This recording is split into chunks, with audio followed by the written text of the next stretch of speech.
Memories of Three Shiny Things. Inspired by a conversation with Hayley Jerry in Launceston Library, and the writer's own memories of the people and places of her youth. Memory of Shiny Thing number 1. The glossy walnut wooden dash shone. The revving V8 engine roared like a lion. And the burble. Everyone loved its idling burble.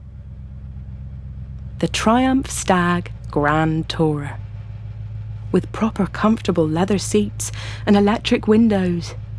A luxury car. Not quite a Jag, but enough mirrored chrome around the windows to impress any passer-by.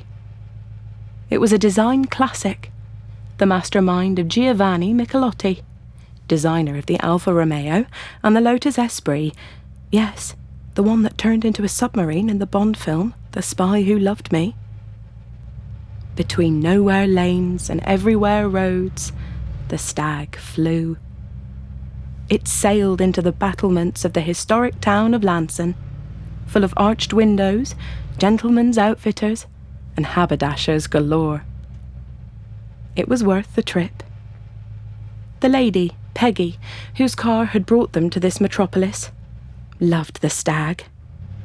It epitomised everything she had seen on the TV or in films. She could sit in it and feel a rush of excitement and glamour.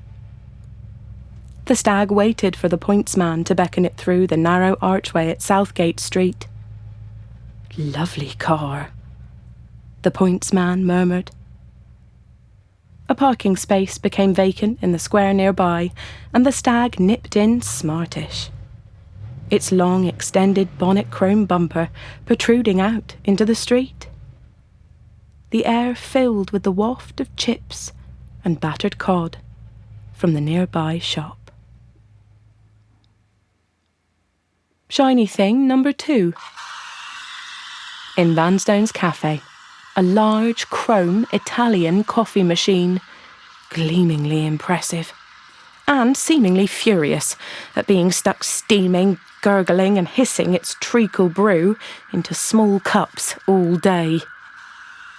Small by today's standards, the scratched Pyrex cups and saucers seemed positively continental. A halo shone through the misted-up glass. A sign said, "Send cream by post." Behind the glass shelf on the thick wooden countertop, crumbly triangles of buttery shortbread sit alongside plump saffron buns and grand-looking slices of banoffee pie. Outside the steamed-up windows, the bustle of the busy old market town. The tall, the short, the rich and the rest, carrying shopping and to-ing and fro-ing. The waitress was a shiny thing herself. Glittery nail varnish the giveaway clue to secretively dancing the night away with an old farmer in tweeds at the Oasis nightclub. The Saturday girl, young and freckled-faced, with 2 crossed plaits, giving her a Tyrolean grace. Known for her wild spirit and slow eating of sandwiches, due to a propensity for chat. She worked all hours, out of school time, to save for trips to the bright lights of Plymouth, to buy tank tops, crop jackets and high-waisted trousers from C&A. All of these lives living in the steam of the shiny Italian coffee machine.